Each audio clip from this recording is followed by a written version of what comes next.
2 fillets. Same fish, same case, same day. I bought them together. This one came straight out of the package about a minute ago. Look at the surface, it's wet. You can see the sheen on it. This one I patted dry and left sitting on a rack. This one will give you skin you can hear when the knife goes through it. That one will give you a pale, sad piece of fish that sticks to the pan and tears in half when you try to move it. And that second one is most people. That's the 99%, and I don't think that number's much of an exaggeration. Now, I'm a butcher, and I know exactly what some of you are thinking, and you're right to think it, so let me deal with it before we go one step further. A butcher works red meat and poultry. Salmon is a fishmonger's business. Fair enough. But here's how it actually worked in every store I ever ran a counter in. The fish case sat about 30 feet from my block, and it was my department. Same wrapper, same scale, same me on a Saturday morning when the fish fella called out sick. In most supermarkets in this country, the meat counter and the seafood case are one department with one staff, and the fellow who cut your pork chops on Tuesday is portioning salmon on Thursday. So, I'll put it plainly, I'm not here to tell you I'm a seafood scientist. I'm telling you I have cut and wrapped more salmon than most people have cooked, and my advantage in this video isn't the pan. It's the case. It's knowing what happened to that fish before you ever got your hands on it. Because here's the whole idea. Nearly everything that ruins salmon happens before the heat. In which fish you bought, how long it had already been thawed, and whether you dried it. The cooking part is genuinely easy, and it's shorter than you think. So, 4 things you've been told wrong. 1 confession, where I tell you about something I do that I can't actually defend. And 1 thing about that fish case I want to come back to at the end, because once you know it, you'll never read a seafood sign the same way again. It's about what those words on the sign actually mean. I'll get to it. Let's start with the mistake that ruins more salmon than everything else combined. You are cooking it to the temperature you cook chicken to. Here's the official number, and I'm going to give it to you straight because you deserve to have it. The government's recommendation for fish is 145 degrees, measured at the thickest part. The alternative wording they use is that the flesh is opaque and separates easily with a fork. That is the safety guidance, and I'm not going to pretend it isn't. Now here's the other number. Nearly every piece of salmon you have loved in a restaurant was pulled somewhere between about 120 and 130 degrees. That's where the fat is still soft, where the flesh is translucent in the very center, where it flakes in big, moist sheets instead of falling into dry shreds. Most chefs pull salmon at about 125 and call it done. That's a 20-degree gap between the official number and the thing you've been paying restaurant prices for, and nobody has ever explained it to you. So here's how I'd have you think about it. Salmon has almost no collagen in it. Beef has a great deal, and that's part of why a steak stays pleasant across a wide range of temperatures. Salmon has nothing like that. It goes from perfect to dry in a narrower window than almost anything else you cook, and once it's chalky, no sauce on earth brings it back. That's your choice to make, not mine. If you're pregnant, or feeding someone with a compromised immune system, or you just want the margin, cook it to 145 and don't apologize for it. If you want what you get in a restaurant, you're pulling it lower, and you should know that's what you're doing rather than stumbling into it. 2 practical things about that. Carryover applies to fish just like it does to beef. A fillet will climb a few degrees after it comes off the heat, so pull it below your target. And if you're going low, it's worth knowing that fish intended to be served raw or barely cooked is required to be commercially frozen to specific temperatures for specific lengths of time, precisely to kill parasites. Your kitchen freezer does not do that job. It doesn't get cold enough. That's an argument in favor of fish that was frozen at sea, and we're coming back to that in a few minutes because it's the best hack in this whole video. Get a thermometer.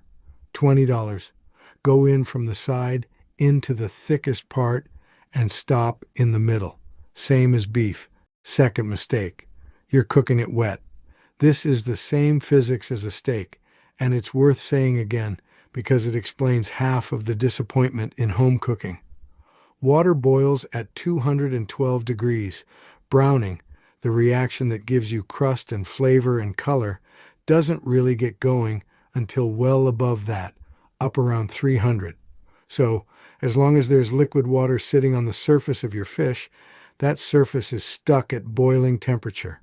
It physically cannot brown. Every bit of heat going into that pan is being spent turning water into steam. So you're not searing it. You're steaming it in a puddle of its own making. And then you're wondering why the skin came out flabby and gray. Pat it dry, both sides, the skin especially, with paper towel. Press, don't wipe. Then salt it and let it sit about 15 minutes. And then, and this is the part people skip, pat it dry again. Because in those 15 minutes, the salt will have pulled a bit more moisture to the surface. If you go straight into the pan at that point, you've undone your own work. Dry, salt, wait, dry again, then cook. Third mistake. You're starting it flesh side down, or worse, you keep touching it. Skin side goes down first, and most of the cooking happens right there. On a normal fillet, you're looking at maybe 4 to 6 minutes on the skin and then 60 to 90 seconds on the flesh side. That's it. That's the whole cook.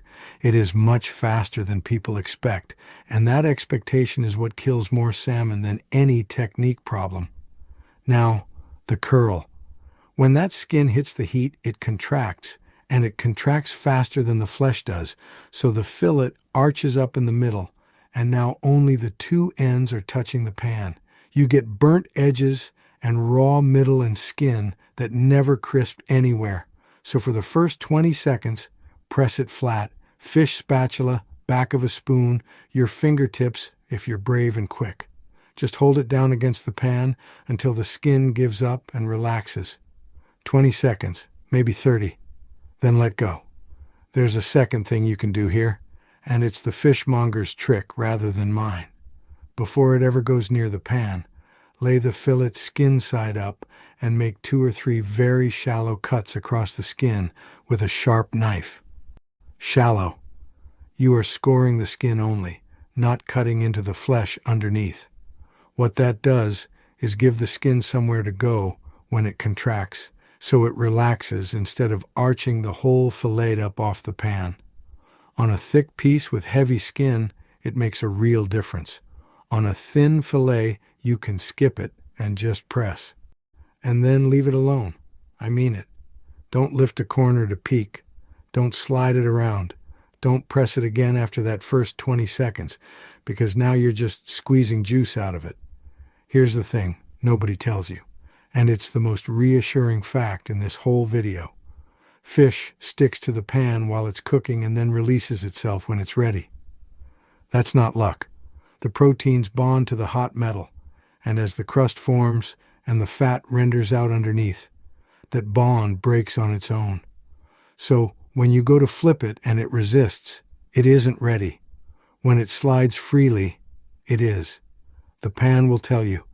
You just have to stop interrupting it. Fourth mistake, and this one's mine. This is the counterside hack, and it's worth the whole video. That fresh salmon in the case was very likely frozen already.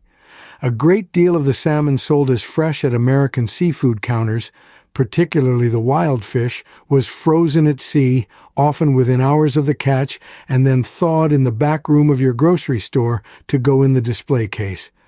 Now, I want to be careful here because this is not a scandal and I'm not accusing anybody of anything. Nobody's lying to you. Under the labeling rules, there are legitimate ways for previously frozen fish to be sold at a fresh counter, and honestly, that fish is frequently better. Freezing at sea, on the boat, within hours, at temperatures far below anything your kitchen can produce, locks the fish at its absolute peak. Meanwhile, the genuinely never frozen fillet next to it may be 5 to 10 days off the boat by the time it reaches you, having flown across the country. Plenty of very good sushi restaurants deliberately prefer previously frozen fish, and now you know one reason why. So the frozen part isn't the problem. Here's the problem. The moment that fish thaws, a clock starts, and you didn't start it. You don't know when it started. It might have been thawed that morning, or it might have been thawed the day before yesterday, and the sticker on the package tells you when it was packed, not when it came out of the freezer. And here's the kicker. You cannot refreeze it at home with good results. Once it's been thawed once, freezing it again wrecks the texture. The cells rupture, the fillet goes mushy and weeps when you cook it. So, you bought fish on somebody else's clock, and you have to use it now. So here's the move. Buy it frozen. Go to the freezer case, buy the vacuum-sealed fillets, still hard as a brick. Take them home and thaw them yourself in the refrigerator overnight. Now the clock is yours. You know exactly when it started because you started it. And you can keep the rest in the freezer for a month without any decline worth talking about. That is very often the same fish from the same boat at a lower price in better condition, and you control the most important variable. And thaw it properly, because this is where people undo the whole advantage.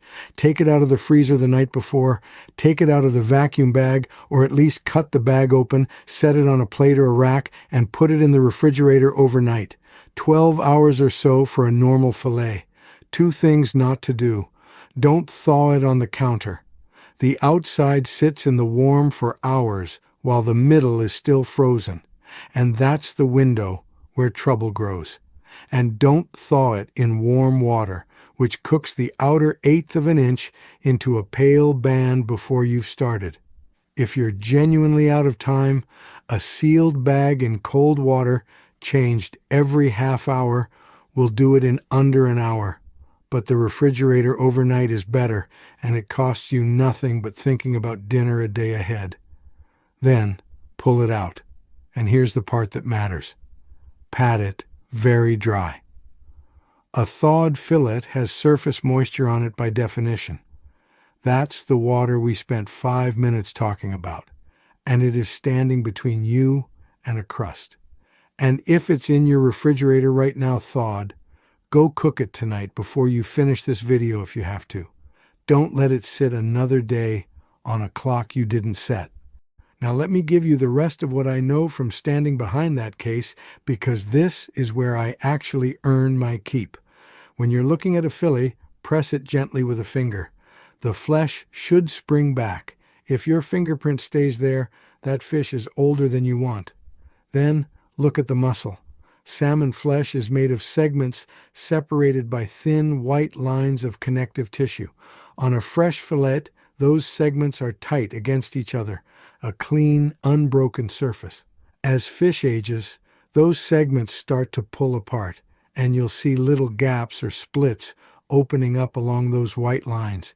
In the trade, that's called gapping, and it's the single most reliable thing you can see with your eyes. Gapping means old, or roughly handled, or badly frozen. Once you know to look for it, you'll spot it through the glass from 4 feet away. And smell it. Fresh salmon smells like almost nothing. Clean. A little like the ocean. If it smells like fish in the way people mean when they complain about fish, it's past where you want it. That smell is a chemical breakdown that happens with age, and it does not cook off. It gets stronger in a hot pan. Now ask for a center cut.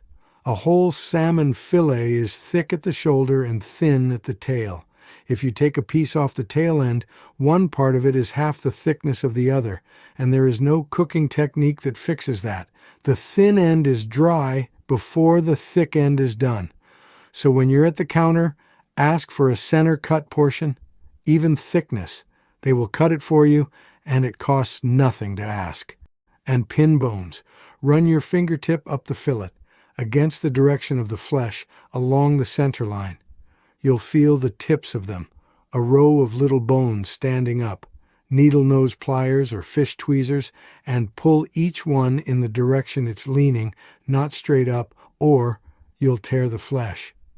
2 minutes, and nobody at your table finds a bone, farmed or wild. Let me be honest about this rather than tribal, because there's a lot of noise on this subject. Farmed Atlantic salmon typically runs around 12 to 13 grams of fat per 100 grams. Wild sockeye runs about 5 or 6. So farmed salmon has roughly double the fat, sometimes more. That fat is your safety net in a hot pan. It renders, it bastes the fish from the inside, and it buys you time. Farmed salmon will tolerate a mistake. Wild sockeye will not. It's leaner, it's usually thinner, and it goes from perfect to chalky in about 90 seconds. It is a magnificent fish with a deeper flavor and a firmer texture, and I love it. And it is absolutely not the fish to learn on. That's the same thing I tell people about beef. A ribeye forgives you, and a sirloin doesn't. Farmed salmon forgives you, and wild sockeye doesn't. If you're learning this method, learn it on a farmed fillet where the fat is covering for you. Get it right 3 or 4 times. Then take it to sockeye once your hands know what they're doing. And do not sit there judging your own cooking on a lean, wild fillet. That isn't a fair test, and it never was. All right, let's cook one. The pan first and hot before anything else goes in it. Heavy pan, cast iron or thick stainless. A thin pan loses its heat the instant cold fish hits it, and then you're back to steaming. Oil with a high smoke point, avocado oil refined, sits up around 500 degrees. Not butter, not to start. Butter smokes at just over 300, and it'll be burnt and bitter before the skin is crisp. Butter comes at the end. A thin film of oil, just enough to shine. Fish goes in skin side down, laid away from you. Press it flat, 20 seconds. Feel it stop fighting you. Then, hands off. 4 to 6 minutes, depending on thickness, and you can watch the cook climb up the side of the fillet. You'll see the color change from translucent to opaque, moving upward like a tide line. When that line is about 2/3 of the way up, you're close. Slide the spatula under. If it resists, wait. If it releases, flip it. 60 to 90 seconds on the flesh side. That's all. This side is finishing, not cooking. Now off the heat. Pan off the burner entirely. Butter goes in now, a knob of it, into a pan that's hot but no longer over flame. A sprig of thyme and lemon at the very end. Tilt the pan and spoon that foaming butter over the top of the fillet. Over and over, maybe 30 seconds of it. Its flavor, its shine, and the moving fat evens out the surface. Check your temperature. Side of the fillet, thickest part, middle. Pull where you decided you were going to pull. Then rest it, but only 3 to 5 minutes. And I want to tell you why it's so much shorter than beef. With a steak, you rest 10 minutes because there's real mass in there and a big temperature gap between a 200-degree exterior and a 120-degree center, and that has to even out before the juices will settle. A salmon fillet is thin, it's cooked to a much lower temperature, and it has almost no connective tissue holding a gradient like that. It equalizes fast. Rest it 10 minutes, and you're not resting it anymore, you're just letting it go cold. 3 to 5 minutes. Skin side up so the crust you just worked for doesn't sit in steam and go soft on the plate. Now, a confession. Since I've spent this whole video correcting other people, I salt my salmon and let it sit 15 minutes before I dry it, and I do that because that's what I do with beef.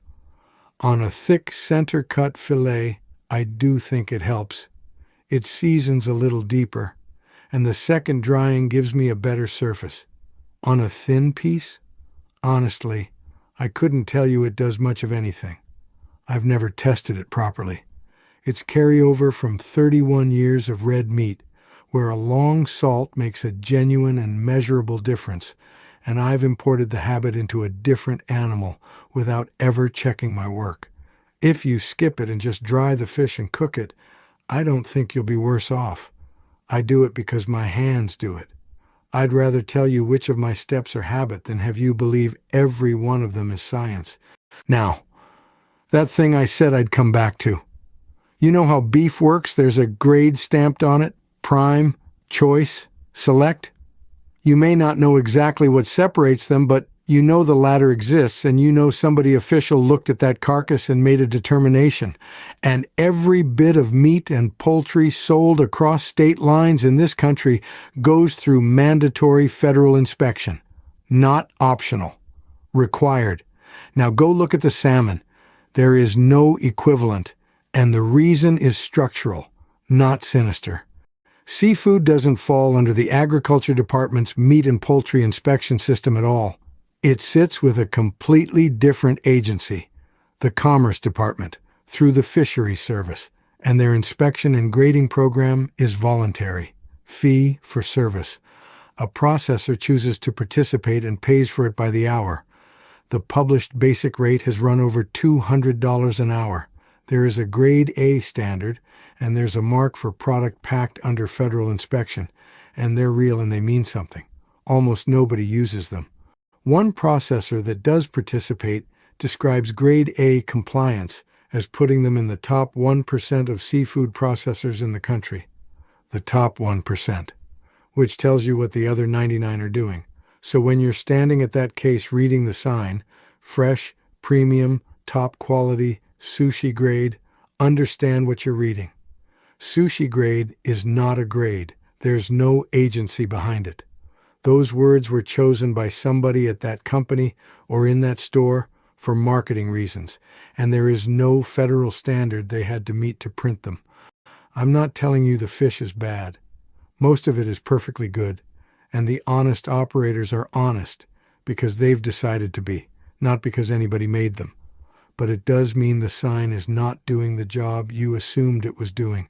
Nobody outside that building graded that fillet, which is why everything I told you about the case matters so much. Press it and watch it spring back. Look for gapping along those white lines. Smell it. Ask for center cut. Buy it frozen and control the clock yourself. You are the grading system. There isn't another one.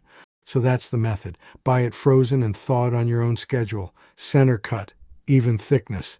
Dry it, salt it, dry it again. Hot heavy pan, high smoke point oil, skin down, press 20 seconds, then hands off for 4 to 6 minutes. Flip for a minute, butter off the heat. Pull it where you decided, not where somebody else decided. 3 to 5 minutes rest, skin side up. And here's what I want from you, and I read all of these. 2 numbers. What a salmon fillet costs per pound at the fresh case in your store this week, and what the frozen bag of the same fish costs in the freezer aisle. Same store, same day, both numbers. I've got a suspicion about what those 2 numbers look like in most of the country, and about which one is actually the better fish, but I'd rather have it from you than from my own head. 2 numbers down below. I'll see you next week.